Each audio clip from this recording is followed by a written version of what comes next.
Bienvenue à cet épisode des Ingénieux pédagogiques, un groupe de 3 profs qui cherchent à faire des ponts entre la théorie et la pratique. On a avec nous M. Éric Dionne, professeur Éric Dionne à l'Université d'Ottawa. Bonjour Éric. Salut. Et aussi M. Martin Parent, enseignant au secondaire dans une école d'Ottawa. Bonjour Martin. Bonjour, bonjour. Et moi, Alexandre Audette, je suis enseignant aussi à l'intermédiaire dans une école d'Ottawa. Donc, chaque semaine, ce qu'on fait pour faire des ponts entre la théorie et la pratique, chaque semaine, on prend un article scientifique qu'on décortique pour vous, on en discute.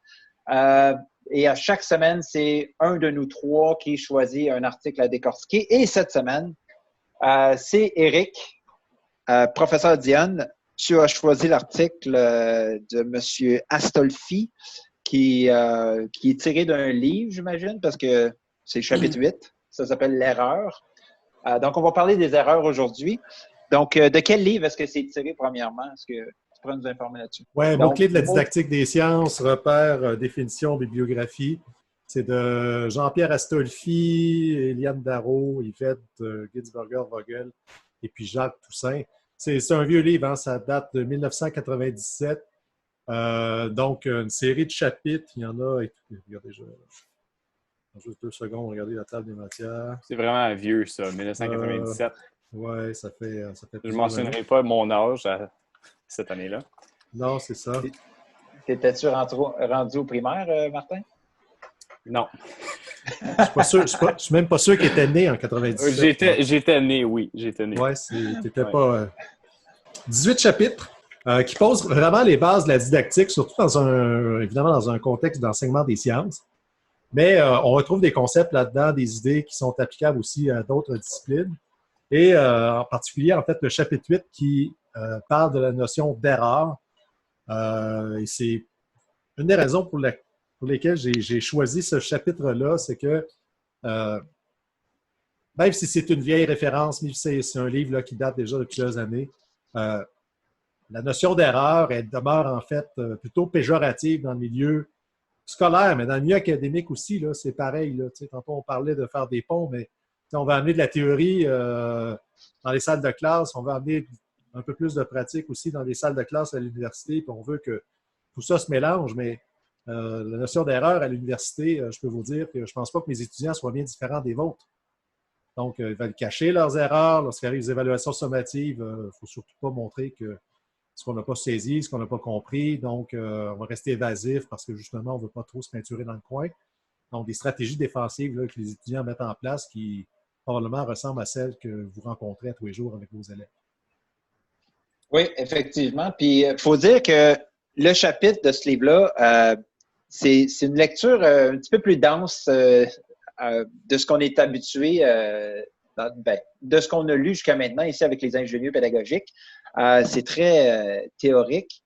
Donc, je pense qu'on va travailler fort aujourd'hui pour justement ressortir des points pratico-pratiques pour vous autres. Mais oui, pour revenir à l'erreur, Éric, c'est vrai que c'est quelque chose qui est un petit peu caché, qu'on essaye de cacher, mais de plus en plus, je pense qu'on voit apparaître dans les discussions entre profs, dans les formations, que OK, il faut se donner droit à l'erreur, il faut la prise de risque, etc. Beaucoup de monde commence à en parler de plus en plus, mais il reste encore beaucoup de travail à faire. C'est le genre de concept, je pense, que tout le monde parle, mais que peut-être pas tout le monde comprend toutes les implications que ça a. Puis je pense qu'aujourd'hui, ça va peut-être nous aider justement à démystifier certaines choses par rapport à l'erreur. Martin, qu'est-ce que toi t'en penses? Bien, justement, tu parles de peut-être un manque de compréhension du rôle de l'erreur dans les apprentissages. Puis je pense que, bien, de mon expérience personnelle, souvent j'entends parler de l'erreur quand on parle d'apprentissage par exploration ou par découverte. Puis Oui, Juste pour mentionner, toi, Martin, tu es un prof de maths-sciences. Donc là, maths-sciences, les erreurs, on le voit tout de suite, là, tu sais. Oui, bien, dans le livre, on parle de. C'est un livre sur la didactique des sciences. Je veux dire, la méthode scientifique tourne autour de l'erreur. On doit faire des erreurs pour progresser dans nos apprentissages. Puis, mais une des choses qu'on oublie souvent, je pense, en tant qu'enseignant, c'est qu'on doit échafauder les élèves. Donc, tout dépendamment du niveau dans lequel on se retrouve, souvent on pense, ben on va les laisser faire des erreurs. Fait qu'on va mettre des produits chimiques en avant d'eux, peut-être pas des produits dangereux, mais on va mettre des produits chimiques en avant d'eux. On va mettre du bicarbonate de soude avec du vinaigre, puis on va voir qu'est-ce qu'ils font. Là, tu te retrouves avec des élèves qui peut-être, je sais pas, versent le vinaigre par terre, font des belles découvertes, OK, font des erreurs, mais c'est pas assez échafaudé. Fait que souvent, je trouve que ça vient ensemble, ces deux concepts-là. Puis c'est une mauvaise conception de l'erreur. Donc, je pense qu'on peut guider, on peut pousser les élèves, on peut échafauder leur apprentissage, puis on peut permettre l'erreur. Puis c'est cette philosophie-là, c'est la permission de l'erreur dont on parle dans l'article, dans un contexte qui est quand même assez structuré pour les continuer à pousser sur justement leur chemin de l'apprentissage. Fait que c'est un peu ça que j'ai tiré globalement de l'article, mais j'ai hâte de voir qu'est-ce que Éric va apporter ici comme point. Oui, ben, bon point, Martin. C'est bien expliqué. Éric, justement, qu'est-ce que nous dit Astolfi par rapport à l'erreur? Ben, écoutez, si vous permettez, je vais vous lire un petit extrait, puis ensuite, j'aimerais ça revenir sur ce que tu as dit, Martin, peut-être pas maintenant, mais peut-être un petit peu plus tard là, dans notre transmission, justement, faire la différence entre c'est quoi l'erreur, provoquer une erreur, puis la pédagogie de la découverte aussi. Là. Donc, je pense que ce que tu relatais, ça ressemblait plus à la pédagogie de la découverte qui a déjà sévi, j'emploie le terme sévi dans ce cas-ci, je pense qu'il est tout à fait approprié, où, c'est ça, on laisse les élèves faire un peu n'importe quoi, et puis ils vont découvrir quelque chose. Ça ne fonctionne pas comme ça. Là. Il y a eu plein de dérives, en fait, de ce type de pédagogie-là, là, qui était on les laisse faire, du chaos va apparaître quelque chose de raisonné. Puis Éric, oui. Si tu me permets, désolé, si tu me permets, il y a une ligne qui m'est restée en tête là, quand je lisais des articles par rapport à ça. Là. C'est les élèves portent toujours attention à quelque chose. Donc, souvent, on va dire nos élèves ne portent pas attention. Fait que quand tu parles d'apprentissage par la découverte, puis on barre la porte de notre salle de classe, puis on quitte, puis ils vont découvrir des choses. Ou on est en train d'enseigner, puis cet élève-là ne porte pas attention. Mais quelque chose qui est resté avec moi, c'est que les élèves portent toujours attention à quelque chose. Donc, c'est à nous autres, ils portent juste peut-être pas attention à toi en tant qu'enseignant. Donc, c'est important de se rappeler de ça, que les élèves sont tout le temps en train de porter attention à quelque chose, même s'ils sont juste distraits. Donc, c'est à nous autres de structurer cette découverte-là. Donc, puis je parle pas de juste donner des feuilles avec des mots à remplir, là, mais ici, il y a des façons de structurer la découverte. Mais je te laisse continuer. Juste vous expliquer vite fait pourquoi ça va faire autant réagir. Là, c'est très épidermique. Là, c'est que au Québec, il y a une trentaine d'années, c'est ça qu'on a proposé. Tout le mouvement constructiviste, socio-constructiviste, et puis ça a donné vraiment des catastrophes. Puis ça a pris des années avant qu'on se remette de ces catastrophes-là parce que ça a brûlé des profs. Donc, il y a des messages qui étaient envoyés disant aux enseignants, c'est ça le constructivisme, l'élève va construire ses connaissances tout seul. Mais voyons donc. Je ne dis pas que certains élèves ne peuvent pas le faire, mais de penser que tout le monde va le faire tout seul, c'était totalement illusoire et ça a été une catastrophe. C'est pour ça que ça me fait réagir parce que c'est tellement pas dans cette direction-là que, entre autres, tous les travaux des grands didacticiens des sciences, les chemins tracés par ces gens-là, c'est tellement pas ça. Là. On est tellement loin de ça. Mais bon, si vous permettez, on vient au texte. D'entrée de jeu, il dit, la façon de considérer l'erreur en pédagogie a évolué. On est globalement passé d'une conception de l'erreur tenue pour une faute et donnant lieu à une sanction à une conception nouvelle. L'erreur est un témoin qui permet de repérer les difficultés auxquelles se heurte le processus d'apprentissage. C'est autour de sa transformation que se situe l'essentiel du travail didactique. Donc, en fait, ce qu'on dit dès le départ, c'est que l'erreur, c'est quelque chose de plutôt négatif. C'est quelque chose qu'il faut cacher. Il ne faut pas faire des erreurs, il ne faut pas faire des fautes. L'apprentissage, quand on est intelligent aussi, c'est qu'on ne fait pas d'erreurs. Et ça, Dieu sait que c'est fort en mathématiques et en sciences. Hein, l'espèce du syndrome du génie là, qui réussit tout ce qu'il entreprend, comme si les génies ne faisaient pas d'erreurs eux aussi. Là. Donc, c'est une conception de l'erreur qui était vraiment très, très négative. Négative, mais en même temps, idéalisée au sens où, justement, les génies qui font jamais d'erreur, ben, on veut ressembler à ces gens-là. C'est normal, là. On veut ressembler aux meilleurs. Là. Les meilleurs ne font jamais d'erreur. Donc, si je veux être le meilleur, il faut jamais que je fasse d'erreur. Alors que tout le monde fait des erreurs. Là. Même les plus grands génies font des erreurs à tous les jours. Donc, on est passé de cette conception-là. C'est vrai que dans les années 40, 50, 60, c'était un discours très, très, très dominant, même si la pédagogie n'était pas très, très développée à ce moment-là. En tout cas, elle n'était pas très aussi disponible ou les écrits n'étaient peut-être pas aussi nombreux qu'ils le sont présentement, à une conception où, justement, on se dit, ben finalement, l'erreur, ben oui, ça sert à quelque chose et oui, ça peut être utile. Parce qu'un processus d'apprentissage, ben, ça fait partie du cours normal des choses, de faire des erreurs et de comprendre ces erreurs et de partir de ces erreurs-là pour modifier nos conceptions, modifier nos schèmes mentaux, d'essayer de comprendre pourquoi finalement, ma lecture de la réalité, comment ça se fait que ça ne fonctionne pas tout le temps, par exemple. Donc, et ça, en ce sens-là, c'est vrai que ça s'applique évidemment de façon tout à fait évidente en sciences, mais je pense que ça s'applique aussi dans toutes les autres disciplines. En français, je pense à toi, Alex, tu as des élèves hein, en langue, ils font une erreur, mais ils ne savent pas pourquoi ils font cette erreur-là. Tu sais. Fait que tant il y a aussi longtemps qu'ils n'ont pas compris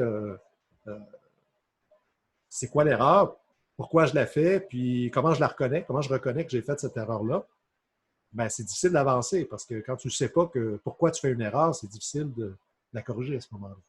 Puis, c'est un peu comme, pour mettre ça en langage de ministère, c'est l'évaluation au service de l'apprentissage. C'est comme, on fait une évaluation diagnostique, puis les résultats vont un peu guider notre enseignement par la suite, parce que là, on a des données qui nous disent, OK, les élèves, ils connaissent telle partie, mais c'est là que ça accroche, donc on focus sur cette partie-là, puis après ça, on part de là, tu sais. Martin, toi, est-ce que tu avais quelque chose à ajouter par rapport à ça? Oui, bien, je retourne à, je pense que c'était deux émissions passées où est-ce qu'on parlait de la pratique distribuée. Puis on parlait des évaluations pratiques ou juste le fait de se pratiquer. Puis il y a deux effets de se pratiquer souvent. Puis là, quand je parle de pratique, ça semble peut-être un petit peu bizarre en éducation. On parle souvent d'évaluation ou de quiz ou peu importe, mais qu'on le veuille ou non, c'est toutes des formes de pratique.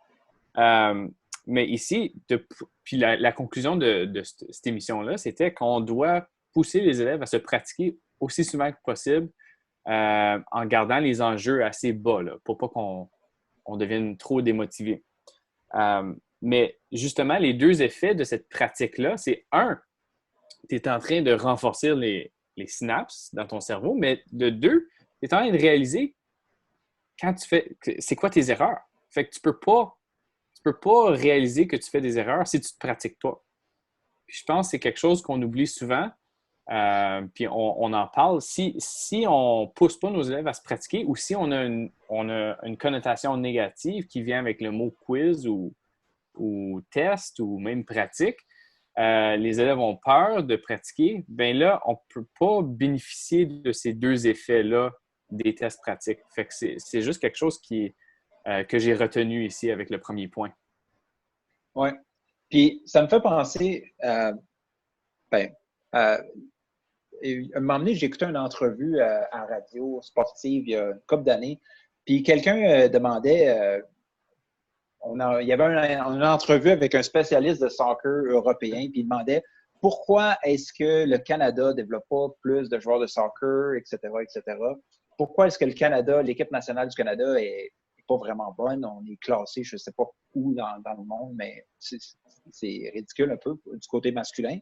Puis, le spécialiste de soccer européen avait dit tant et aussi longtemps que le Canada, ce qu'on veut faire au Canada, dans le monde du soccer puis dans le monde du sport, souvent, c'est on veut juste gagner. On ne veut pas vraiment se pratiquer et apprendre. On ne veut pas développer l'habileté, on veut juste. C'est trop important de gagner des tournois, gagner le championnat de la Ligue. Bien, si on met ça dans le principe scolaire, dans le monde scolaire, je pense que c'est un peu la même chose.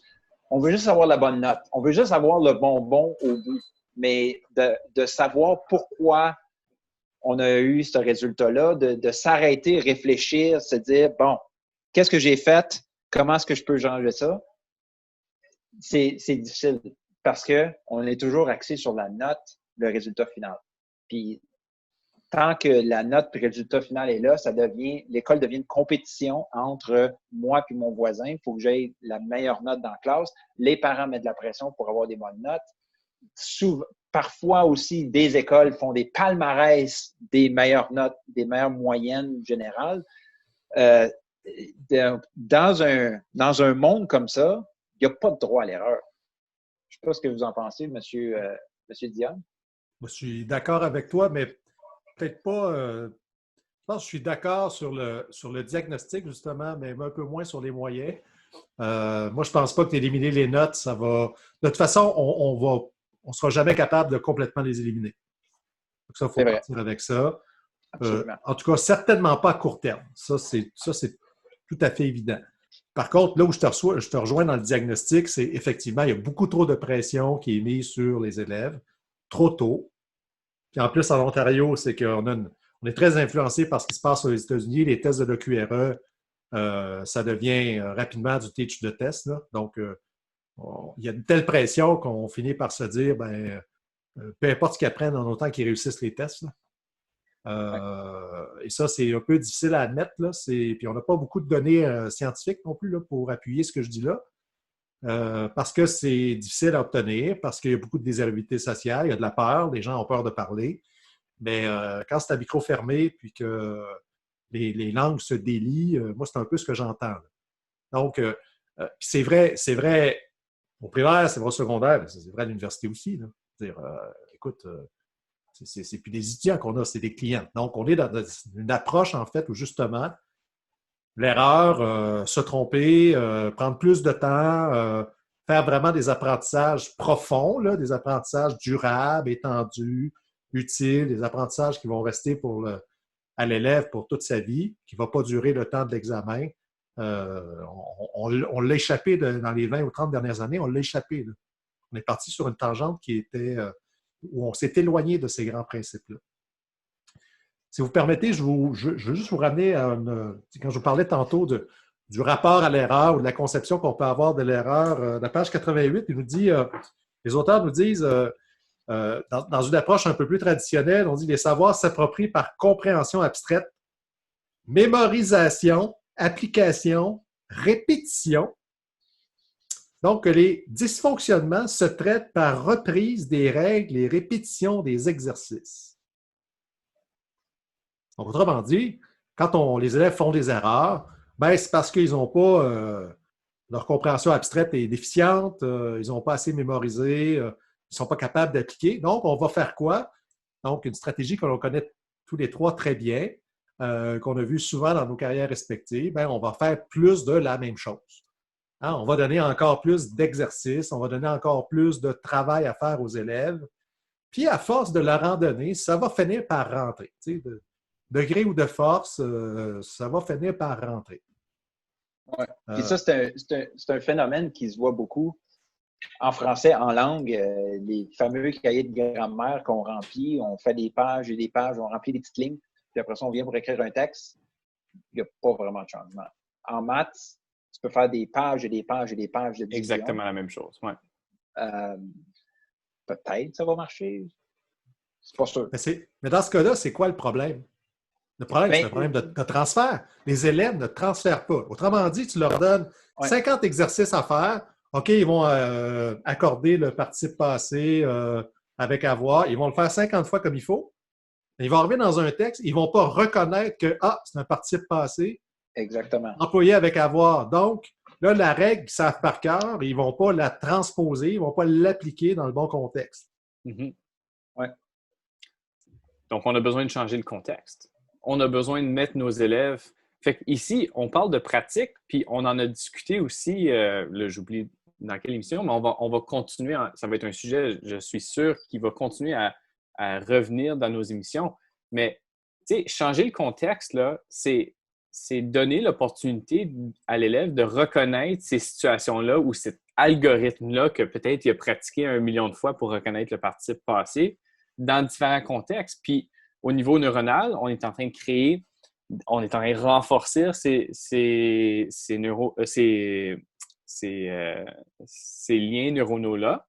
Et puis, on est en train de pouvoir promouvoir le transfert. Puis, c'est exactement ça que tu dis, Éric, on ne fait pas, on se dit, on a des conversations en début d'année, on dit, My God, nos élèves, là, ils n'ont fait aucun transfert. Mes élèves, ils ne font pas de transfert. Puis, on va souvent, au niveau secondaire, là, on vient tout juste, le ministère de l'Éducation vient tout juste d'éliminer les filières théoriques et appliquées en 9e année, mais c'est souvent quelque chose que j'entends en 9e année dans le cours appliqué. Là, je vais aller parler aux enseignants de 7e, 8e année. Il n'y a aucun transfert. 0 transfert. C'est ces élèves-là. Mais est-ce qu'on a juste eu de la pratique dans un contexte? Ça veut rien, c'est pas signifiant pour les élèves, ça. Donc, il faut rendre les apprentissages signifiants en changeant les contextes, en rendant ça important pour ces élèves-là. Oui, puis c'est de savoir de faire le transfert, c'est une chose, mais de savoir que, je ne sais pas, moi, dans un problème mathématique, c'est une division que tu as besoin de faire. Tu es capable de faire des divisions, mais de savoir que c'est une division qu'il faut que tu fasses dans ce problème mathématique-là, ça, c'est tout un autre champ de compétences. Il faut que l'élève développe. Il faut qu'il sache quand qu'on utilise la division, comme tu disais tantôt avec le participe passé, qui ne reconnaît pas. Là. Mm-hmm. Ben, je pense qu'on revient aussi avec l'idée des tâches simples et des tâches complexes. Si on donne des exercices d'accords de verbes aux élèves, c'est une tâche simple. Parce que l'élève ne va pas se casser la tête, savoir, OK, c'est quoi, dans quel contexte, pourquoi j'apprends. Non, il a juste à le faire, à l'exécuter, quoi. Donc, c'est une tâche, d'un point de vue cognitif, c'est une tâche simple. Tu lui donnes la règle ou les règles et puis il va les appliquer. Donc, dans Taxonomie de Bloom, c'est de l'application d'une règle. Pourquoi le transfert ne se fait pas? Ben, c'est parce que peut-être qu'on ne demande pas assez aux élèves, on ne les place pas dans des situations où ils vont être capables de faire du transfert. Mm-hmm. On ne fait pas du transfert comme ça. Là, on ne se lève pas le matin en disant ben, tiens, aujourd'hui, je vais faire du transfert. Il faut être placé dans une situation où tu vas être obligé d'en faire des transferts. Fait que quand on demande à nos élèves, par exemple, d'écrire des textes, puis on peut leur donner une mission dans un texte en particulier en disant écoutez, dans ce texte-là, vous allez faire attention davantage à telle technique, telle règle, telle façon d'accorder tel mot ou tel groupe de mots, etc. Bien là, on leur donne une mission, si on veut, là, pour un peu l'encadrer avec une tâche qui serait un petit peu plus fermée. Mais au moins, on va avoir des attentes précises à l'égard des élèves pour ça. Donc, on va les inciter, si on veut, à faire du transfert. Puis j'argumenterais, Éric, que justement, on a besoin d'un bon équilibre entre cette pratique-là, peut-être avec une charge cognitive plus simple, des pratiques simples. Donc, souvent, le mot drill va revenir. Là. Le problème, c'est qu'on donne juste des drills. Mais juste de la pratique comme ça en soi, c'est correct, ça. Ça peut pratiquer certaines choses plus simples. Mais c'est pas notre but ultime ici. Le but ultime, c'est d'être capable d'appliquer ça dans des problèmes complexes. Peu importe le niveau dont on parle, on veut l'appliquer dans des problèmes complexes. Donc, on ne devrait jamais arrêter là. Jamais. Oui, puis, si on reprend mon exemple de tantôt dans le monde du sport, si tu es un joueur de soccer puis tu décides de pratiquer ton coup de pied du pied droit, bien, si tu fais juste frapper le ballon du pied droit, mais tu ne le fais pas en courant, tu ne le fais pas en situation de match, tu sais, comme, OK, oui, tu vas avoir un bon coup de pied du pied droit, mais comme tu dis, il faut que m'emmener t'ajoutes une étape de plus. OK, là, tu vas frapper le ballon du pied droit en courant. Tu vas frapper le ballon du pied droit avec un défenseur devant toi. Tu sais, comme toujours ajouter un petit peu plus puis m'emmener, ben oui, en situation de match, il va venir qu'à le faire. Fait que c'est un peu la même chose qu'on écrit un texte ou qu'on fasse des problèmes de maths ou de sciences. Moi, il y a une citation qui était dans le texte, une citation de Pierre Bourdieu qui m'a donné des cauchemars pendant ma maîtrise. Citation de Pierre Bourdieu et André Passeron qui dit « Lorsque les professeurs plaisantent à propos des perles, donc des fautes, ils oublient que ces ratés du système enferment la vérité. » Donc, c'est vrai qu'on chiale souvent après nos élèves. Ah, ils savent pas quoi, ils savent pas comment écrire, ils savent pas compter. Mais c'est comme, tout est là. Tout est là comme, ils savent pas écrire. OK. Toutes les réponses à nos questions, on commence par où, sont là. Et dans le texte de l'élève, finalement. Donc, c'est un peu à ça que l'erreur sert. Là. Éric? Ouais, ben oui. Puis tu sais, j'avais une discussion à un moment donné avec une de mes collègues qui est en didactique du français, et puis elle me racontait, elle dit, tu sais, elle dit, il y a des gens qui vont juger, par exemple, les ados qui vont parler sur les réseaux sociaux, sur Twitter ou par SMS, tu sais, pourquoi ils vont écrire PK, là. Tu sais, pourquoi, donc ils vont utiliser des diminutifs, en fait, à tour de bras, là. Et ce qu'elle disait, elle dit, il y a des gens qui voient ça comme... écoute, c'est épouvantable, les jeunes ne savent pas écrivent n'importe comment, c'est donc épouvantable d'écrire comme ça, mais elle dit, quand on réfléchit d'un point de vue didactique et cognitif, elle dit, c'est vachement intelligent. Ça veut dire que ces élèves-là, ils prennent les mots, ils les déconstruisent pour essayer de les reconstruire d'une façon qui est plus efficiente, qui est plus économique pour faire entrer ça sur Twitter sur un nombre de caractères X ou par SMS pour faire des messages qui ne seront pas trop longs. Elle dit, le processus cognitif il est extrêmement intelligent. Évidemment qu'on ne peut pas en rester là. On ne peut pas dire, bon, ben voilà, ça, c'est une langue normée, puis on va se mettre à écrire, en fait, en langage SMS ou en langage ado, si on veut. Mais c'est vrai que quand on se met à examiner ces erreurs ou ces fautes-là, moi, je préfère le terme erreur, là. Faute est beaucoup connoté très judéo-chrétien. Là, j'ai fait une faute, donc on va se fouetter. J'ai fauté aux yeux de l'Église. Donc, on parle d'une erreur, mais c'est une erreur qui est vachement intelligente. Effectivement, moi aussi, je l'avais noté, cette citation-là, Alex, parce qu'effectivement, les perles, c'est quoi? Ben, c'est toutes les incompréhensions, les bris de compréhension, les conceptions erronées que les élèves... Bon, on ne se cachera pas que certains élèves vont faire parfois exprès parce qu'ils veulent attirer l'attention, ils veulent... Il y en aura toujours de ça, là. Ça fait partie de ce que l'être humain est. Mais, tu sais, l'élève sérieux qui prend le risque de manifester son incompréhension, il faut être fichtrement courageux, quoi. Tu sais, on ne s'en rend pas compte, mais tu sais, quand on pointe un élève dans la classe et on dit, bon, ben, donne-moi la réponse, là. Puis que tu n'es pas sûr, là, on a tous vécu ça comme élève, hein? Tu n'es pas trop sûr, mais surtout, c'est que tu ne veux pas avoir l'air stupide aux yeux de tes pairs, là. Mais... c'est un calcul de l'estime de soi. C'est Chouinard, je pense, qui nous parlait de ça. Eccles aussi. On en a parlé avec Eccles. On parle de l'évaluation du ratio risque-récompense. Risk-reward en anglais. Fait qu'ici, c'est exactement ça. Puis, c'est pas tous les élèves qui sont comme ça. Hein. Il y a des élèves où est-ce qu'ils se sentent extrêmement compétents, puis ils en font des erreurs à tous les jours. En salle de classe, ils vont lever la main, puis tu vas dire « Ah, t'es pas tout à fait là. Voici qu'est-ce qui te manque dans ta réponse. » Puis, c'est pas un problème pour eux autres. Ils sont assez confiants, ils se sentent assez compétents dans leur démarche, etc. C'est une autre tranche, je pense, Éric. Je ne sais pas si tu es d'accord avec moi, c'est une autre tranche d'élèves qu'on vise ici. C'est où est-ce que le sentiment de compétence n'est peut-être pas tout à fait là. Ça veut dire qu'ils sont très sensibles au niveau du risque. Donc, qu'est-ce qu'on peut faire en tant qu'enseignants, nous autres, pour diminuer ce risque-là puis augmenter la récompense? Oui, puis surtout de créer. Puis c'est pour ça que tout est interrelié, hein? Parce que c'est ce que je trouve intéressant dans nos podcasts jusqu'à maintenant, c'est qu'on fait plein de liens aussi avec les podcasts précédents parce que toute façon, la salle de classe, c'est ça, là. La salle de classe, elle n'est pas disciplinaire, là. Elle n'est pas didactique, évaluation, gestion de classe. C'est tout ça en même temps, là.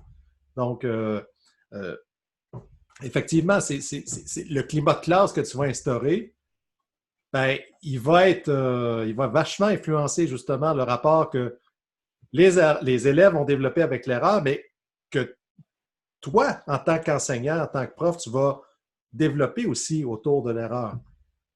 Si pour toi, tu veux cacher tes erreurs, ben, c'est sûr que les élèves ils vont vite le détecter, ça. Mhm. Mais s'ils se rendent compte que le prof, il aussi il fait des erreurs, puis quand il en fait, il n'a pas peur de le dire, puis voilà, je me suis trompé à tel endroit, je vais reprendre tel. Ça montre juste qu'on est humain, puis que tout le monde, puis si le prof fait des erreurs, il admet que lui aussi a fait des erreurs, ben c'est le symbole dans la classe. Hein. Le symbole, c'est le prof qui est, c'est tout, là, qui est, entre Mais, autres, la matière, quoi.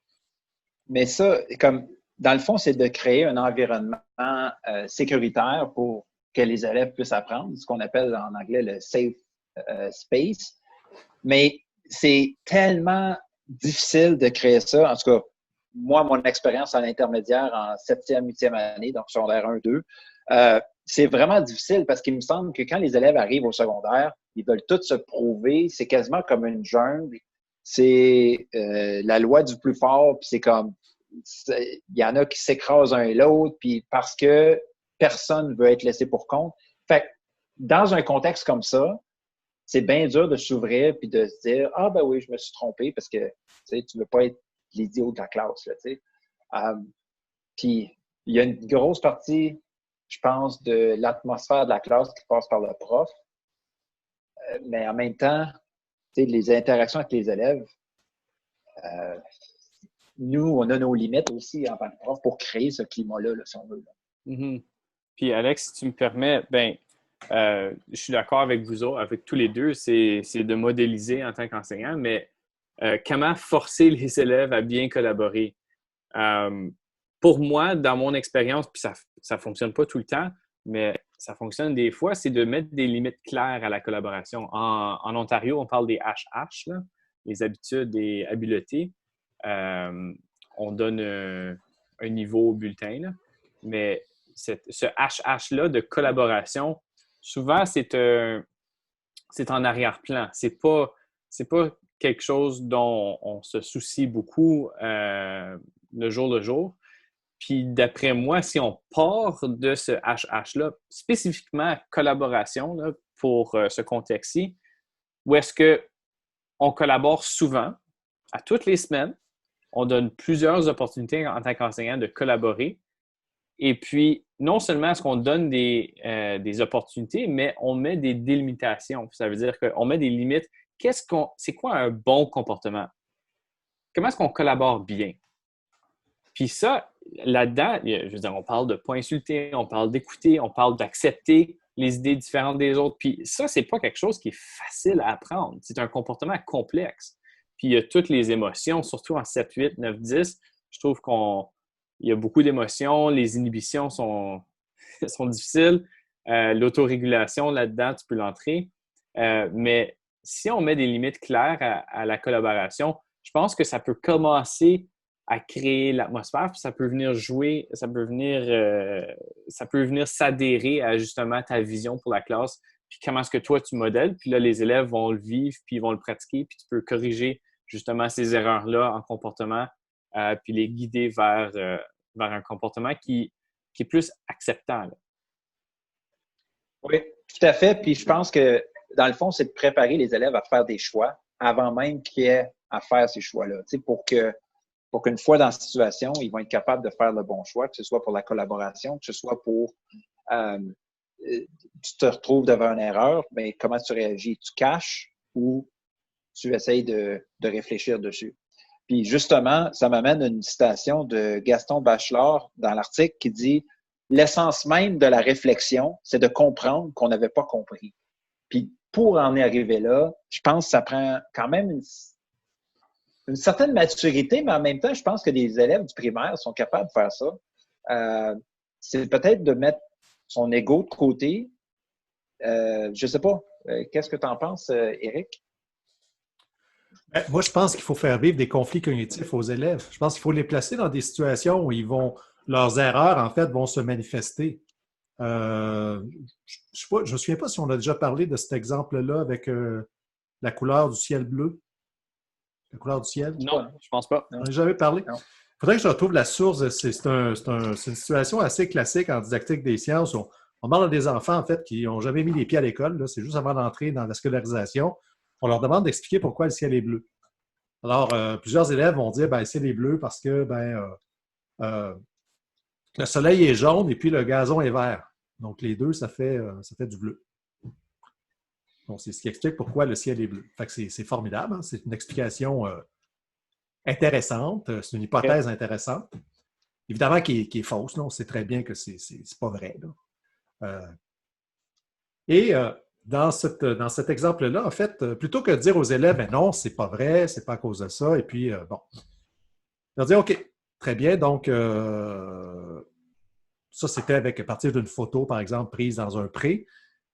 Et là, tu prends une photo en milieu urbain, donc centre-ville d'Ottawa, par exemple, ciel est bleu. Mais là, il n'y a pas de vert, parce qu'évidemment, tous les édifices sont gris ou sont en béton, et puis, là, on demande aux élèves d'expliquer pourquoi le ciel est bleu. Alors là, la combinaison jaune et vert, ça ne fonctionne plus. Là.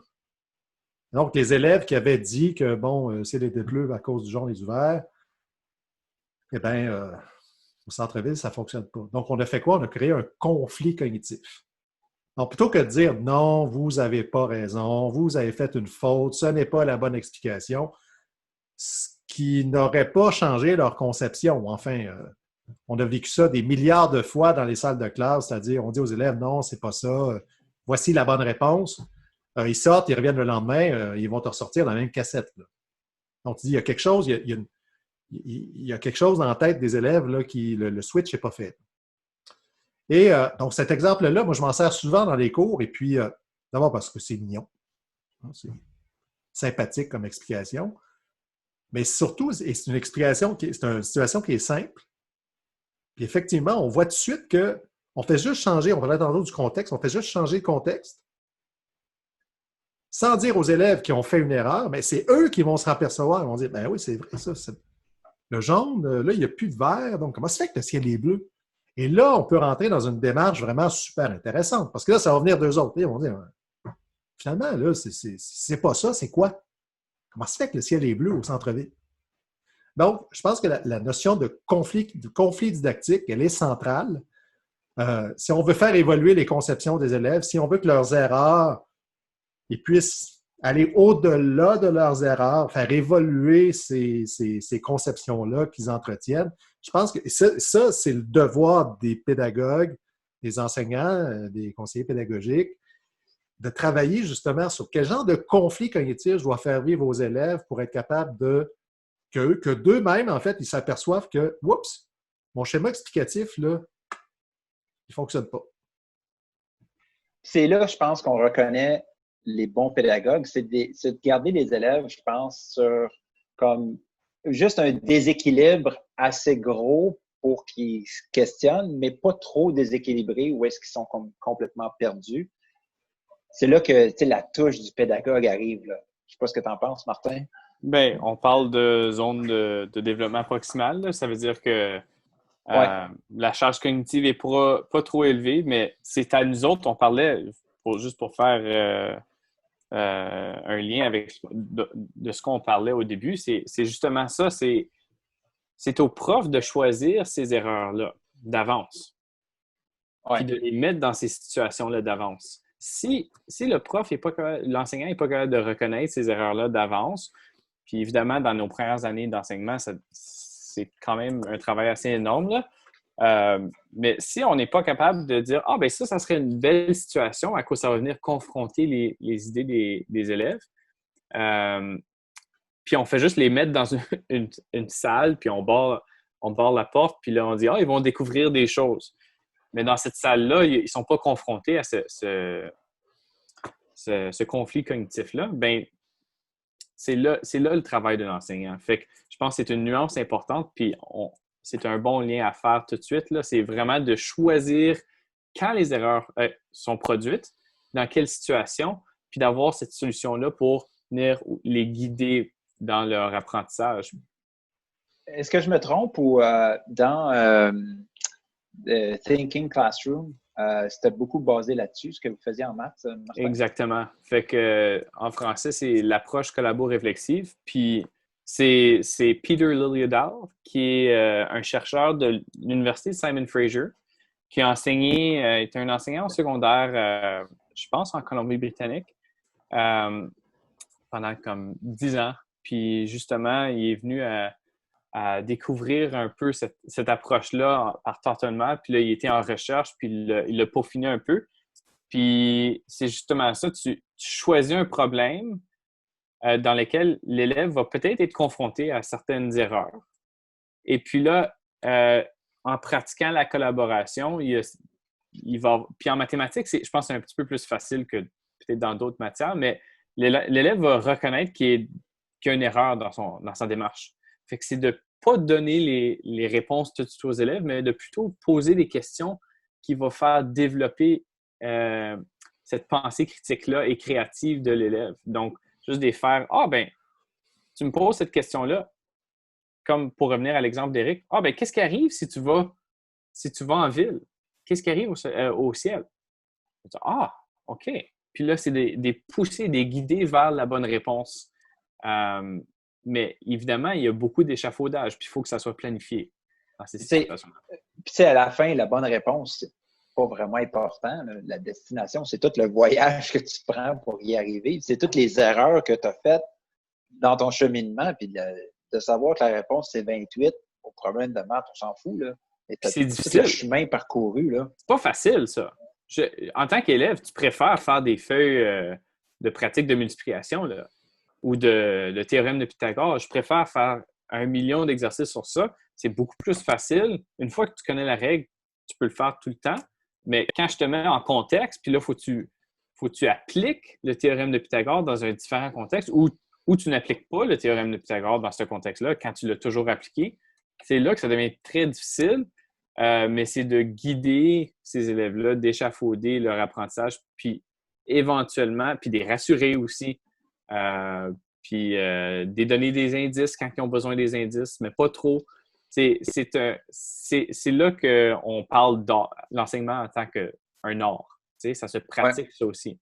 C'est pas juste la science qu'on parle, c'est de pratiquer nous autres en tant qu'enseignants. Puis tantôt, on se disait, la drill, ça ne marche pas tout le temps, mais ça en est un très bon exemple. Tu peux faire un seul problème de maths qui va te prendre toute une période, au lieu d'en faire 125, puis que finalement, tu as juste trouvé 125 réponses, tu n'as rien appris. Éric, je ne sais pas si tu avais quelque chose à ajouter par rapport à ça. Bien, ce que j'aurais ajouté, notre groupe, le but du jeu, c'est de faire des liens entre la théorie et la pratique. Vous voyez, moi, je trouve qu'il y a quelque chose que, vous avez une expertise sur le terrain qui est de connaître les élèves et de connaître aussi les erreurs qu'ils rencontrent.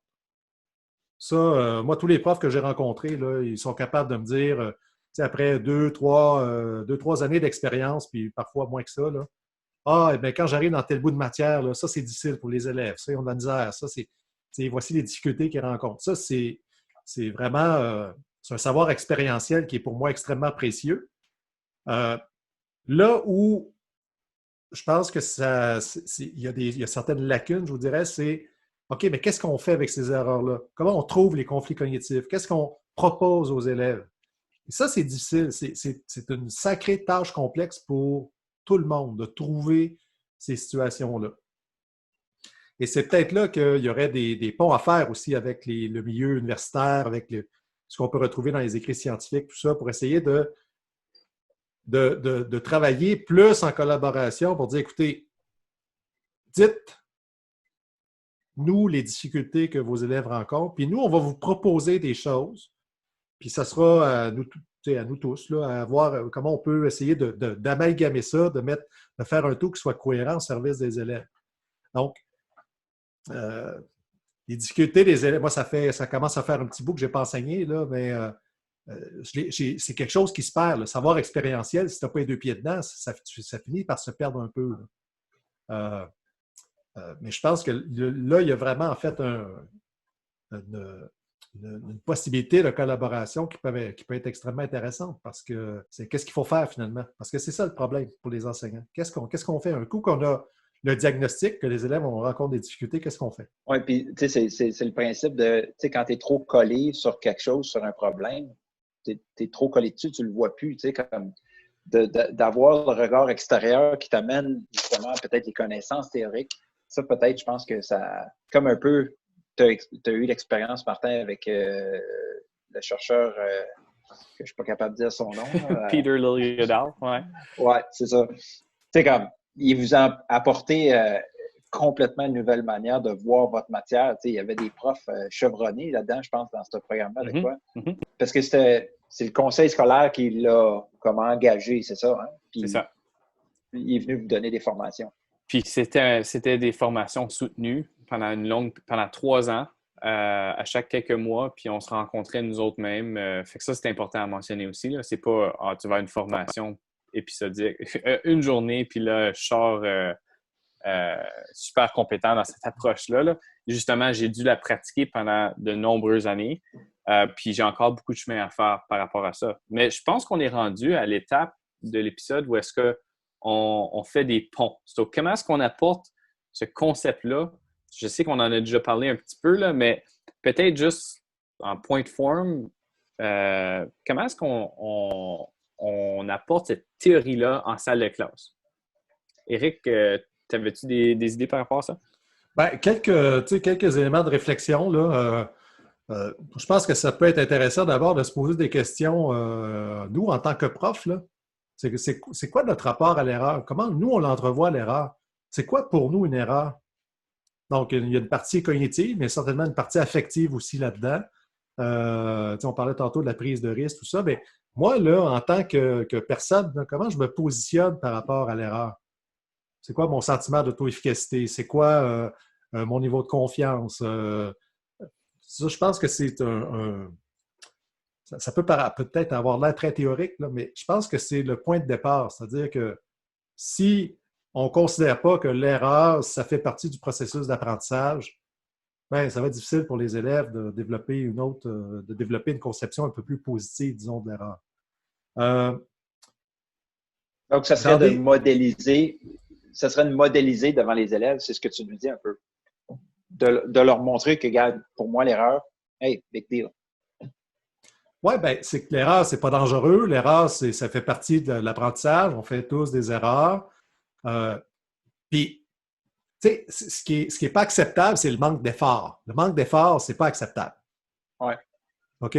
Parce qu'il ne faut pas que ça devienne ben écoute, je fais des erreurs, puis c'est pas grave parce que, tu sais, on va me donner la réponse ou on va faire un peu le travail pour moi. C'est pas ça non plus, là. Tu sais, faut tenir pour acquis que l'élève va travailler de bonne foi, il va vouloir vraiment y mettre du sien. Là. Bon, on va partir, disons, avec ce postulat-là. Je sais bien que ce n'est pas toujours le cas, mais partons de façon positive.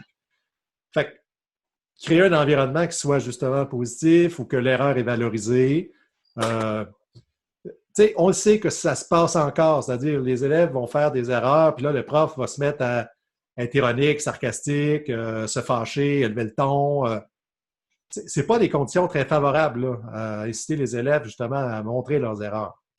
Il y a des façons de travailler aussi. Moi, je regarde dans l'école de ma fille, certains profs vont faire travailler les élèves en équipe de 3 ou 4. Ensuite, le prof va circuler, puis là, il va y avoir une discussion avec l'équipe. Puis si toi, tu ne le sais pas, ben, tu peux dire, ben moi, je ne le sais pas, mais est-ce qu'il y a quelqu'un dans l'équipe qui peut m'aider sur ce bout-là?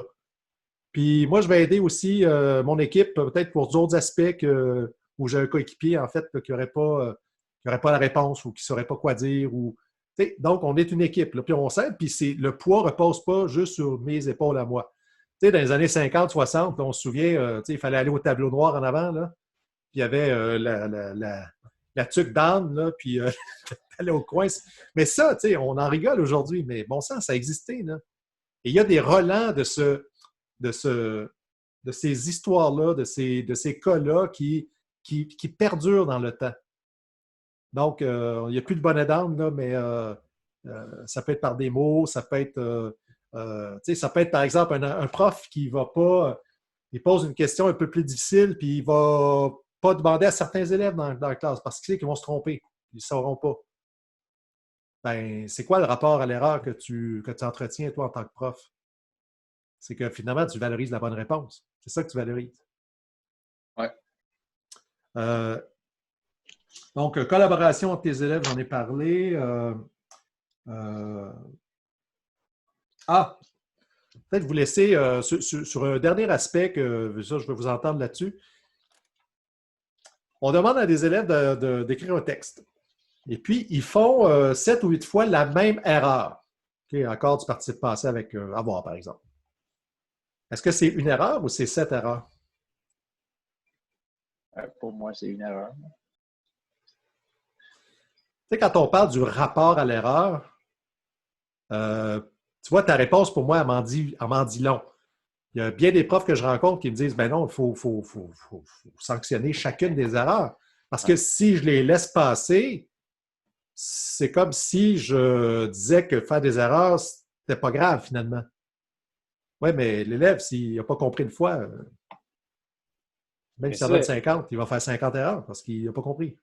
Ça revient d'un temps où est-ce qu'on calculait la note en pourcentage de notation. Je veux dire, sur 100 erreurs possibles, tu en as fait 50, tu as 50%.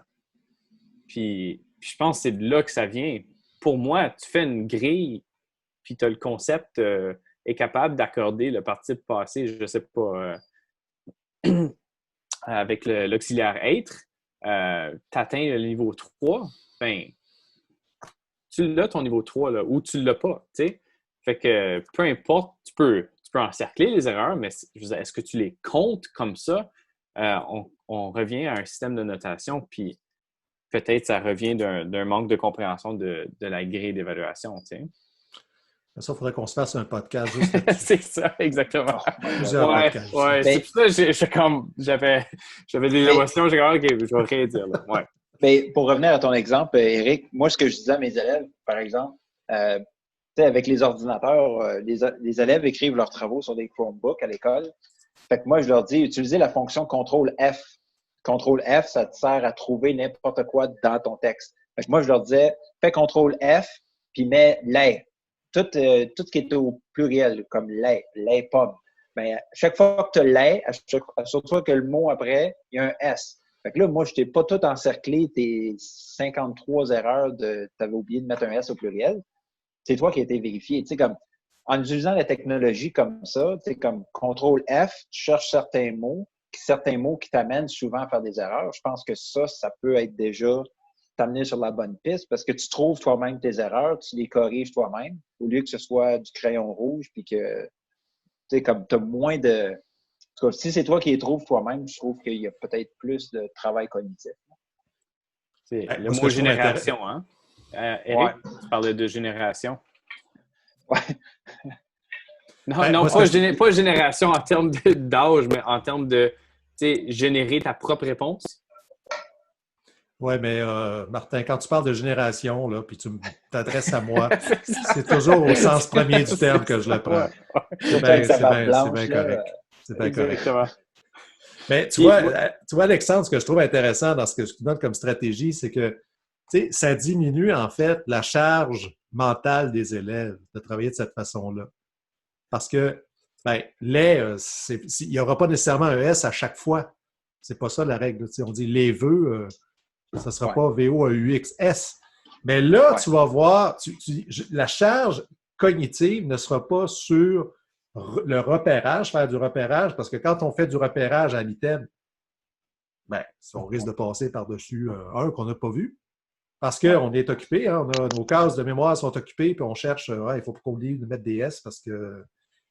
Et là, ça permet justement à l'élève de mettre son attention sur OK, mais là, les vœux, oui, c'est vrai, vœux, c'est pas un S qui va. Donc, je trouve que c'est une stratégie qui est intéressante parce que tu vois, ça permet justement, c'est une aide aux élèves et puis ça permet de mettre l'accent sur ce qui est vraiment important. Faire du repérage, à mon sens, c'est moins important que d'appliquer une règle de grammaire, par exemple. Oui. Parce que si on ramène ça tout le temps à la vraie vie, dans la vraie vie, quand tu corriges ton texte, c'est un peu ça que tu ferais. Là. Tu vas pas. Tu tu peux faire la même chose. On porte tout le temps attention à quelque chose en tant qu'élève. Fait que c'est Oui. sur quoi qu'on porte attention. Moi, j'avais un autre petit point à rajouter. Un autre pont. Un autre pont. Oui. C'est ça. On est à la section pont entre la recherche et la pratique. Un dernier pont avant peut-être de clore. Moi, quelque chose que je trouve intéressant, c'est l'analyse des erreurs. Donc, qu'est-ce qu'il veut dire? Puis mon expérience est plutôt en mathématiques par rapport à ça. Donc, si l'élève a telle réponse, qu'est-ce que ça me dit? C'est quelque chose en tant qu'enseignant qu'on ne fait pas souvent, que moi, je n'ai pas fait souvent, peut-être dans mes premières années d'enseignement, mais éventuellement, j'ai commencé à regarder aux erreurs, puis j'ai dit, OK, bien, la plupart de la classe a -1 comme réponse. Qu'est-ce que ça veut dire qu'ils ont -1 comme réponse? Puis là, j'essaie de réfléchir à pourquoi ils ont fait cette erreur-là. Puis en réfléchissant à pourquoi, puis je me faisais des tableaux Google Sheet là, de OK, si tu as telle erreur, ça veut dire ça. Si tu as telle erreur, c'est un manque de compréhension dans tel concept. Puis là, tu peux venir attaquer, puis je veux dire, tu peux venir attaquer, OK, bien, au niveau de la fréquence, là, j'ai 8 élèves sur 10 qui ont fait cette erreur-là. Fait que ça, c'est le numéro ou ce concept-là avec lequel je vais commencer au prochain cours. Fait que d'utiliser cette erreur-là, c'est une autre façon de modéliser l'importance de l'erreur, mais c'est quelque chose qu'on n'apprend peut-être pas à la faculté. J'ai pas suivi ton cours, Eric, je sais pas. C'est ça, exactement. Mais c'est quelque chose qui est super important, puis c'est pas pratique. Peut-être je devrais dire, c'est pas pratique et répandu à ce point-ci. Non, parce que ça prend beaucoup de temps, mais oui, vas-y, Eric. Bien, effectivement, ça prend beaucoup de temps. Puis écoute, ça c'est vraiment quelque chose c'est un projet qui devrait être mené à une instance beaucoup plus élevée qu'à l'échelle des enseignants. Là. C'est quand même hallucinant qu'on n'ait pas en Ontario des banques d'items calibrées où justement on pourrait avoir par exemple, des questions choix multiples. Ça demeure en fait, même si on a tendance à les démoniser puis dire que les questions choix multiples, c'est pas bon, on n'évalue pas de compétences. Ils ont leurs défauts. Le format choix multiple a ses défauts, mais peut avoir ses utilités. Moi, je pense que dans un contexte d'évaluation formative ou diagnostique, ça peut être fichtrement intéressant parce que justement, les élèves qui arrivent choisissent toujours leur D, par exemple, en majorité. Ça peut te donner, toi, en tant que prof, beaucoup d'informations puis te dire, bon, finalement, ils me disent quelque chose. Les élèves me disent quelque chose. Qu'est-ce qu'ils sont en train de me dire? Et pourquoi ils ont choisi cette mauvaise réponse-là, qui est dans ce cas-ci pas une mauvaise réponse, qui est leur conception, ou les erreurs fréquentes entretenues à l'égard de ce que tu as enseigné. Donc, plutôt que juste de comptabiliser, tu l'as eu, tu ne l'as pas eu, mettre une note ou mettre une cote ou peu importe. Ce qui est vraiment important dans tout ça, c'est l'information que toi, tu peux aller chercher en tant que pédagogue. Ça, c'est une information qui n'a pas de prix. Là. Et c'est un bon lien avec ce que tu disais tantôt, Martin. Ça nous permet aussi de peut-être prévoir certaines erreurs. Tu sais. Tu fais par exprès, comme tu disais, Eric, tu mets des leurres où est-ce que tu sais que l'élève va se faire prendre avec telle question. C'est pas le principe de poser des questions colle puis tu dis ah ben je vais les avoir les petits maudits. C'est pas du tout ça qu'on parle, là. Mais c'est justement de prévoir des erreurs pour s'en servir comme tremplin à notre enseignement par la suite. Ben oui, puis tu sais, il y a moyen de le faire de façon intelligente, tu vois, en quelques étapes plutôt simples, c'est-à-dire que tu donnes un problème, par exemple, une question à des élèves, tu leur demandes de répondre à développement. Donc, tu suis leur cheminement, tu analyses quelques copies types et puis tu regardes à quel endroit, finalement, les erreurs fréquentes sont. Et tu peux transformer cette question-là en une question à choix multiple avec des leurres qui ne sont pas tirées comme ça de l'air du temps, mais qui correspondent, en fait, justement à des cheminements cognitifs qui sont imparfaits. Donc, évidemment que c'est un travail. Hein? Ça ne se fait pas tout seul. Ça demande du temps et c'est pour ça que je vous dis que je pense que c'est un travail qui devrait être fait à rondes instances parce qu'il devrait y avoir des moyens mis à disposition pour essayer de bâtir ces outils-là qui seraient vichement utiles pour les profs. En l'ayant fait, je suis d'accord avec toi. C'est un travail énorme. Oui, donc je pense que ça conclut un peu notre épisode sur le chapitre consacré aux erreurs dans l'ouvrage de Astolfi. Merci beaucoup, messieurs, de vous être joints à nous. Donc, professeur Dionne de l'Université d'Ottawa et Martin Parent, enseignant au secondaire de maths sciences. La semaine prochaine, c'est toi, Martin, qui a choisi l'article qu'on va discuter. Donc, est-ce que tu pourrais nous donner un petit avant-goût de l'article qu'on va voir la semaine prochaine? Donc, cet article-là fait un pont. C'est un article, en fait, c'est une revue de littérature qui fait le pont un peu entre la neuroscience et la mentalité de croissance, le growth mindset de Carol Dweck. Et puis, on voit justement, à cause il y a eu beaucoup de... il y a eu beaucoup d'excitement au niveau de Carol Dweck et la mentalité de croissance. Puis là, à un moment donné, évidemment, comme toute pendule, tu vas d'un bord, puis là, tu vas de l'autre côté. Puis là, il y a eu beaucoup de monde qui ont dit, la mentalité de croissance, ça ne fonctionne pas. Donc, cette revue de littérature-là va venir attaquer un peu ça. Dans quel contexte la mentalité de croissance fonctionne? Et puis, comment est-ce qu'on peut la promouvoir? À cause de la mentalité de croissance fonctionne dans certaines situations, mais c'est dans quelle situation est-ce que ça fonctionne? Puis, en étant conscient de ça en tant qu'enseignant, ça vient nous outiller pour approcher l'apprentissage de nos élèves peut-être différemment. Et c'est un article qui a été écrit par une collaboration de chercheurs de l'Université de Montréal, dont Steve Masson, qui est un des plus connus du groupe. C'est ça, oui. L'auteur principal, c'est Jérémy Sarrazin. N'oubliez pas de vous joindre à nous au prochain épisode où est-ce qu'on discutera de cet article-là. Nous sommes les ingénieurs pédagogiques. Nous faisons des ponts entre la théorie et la pratique en salle de classe. Donc, n'hésitez pas à communiquer avec nous via nos réseaux sociaux. Donc, merci et à la prochaine.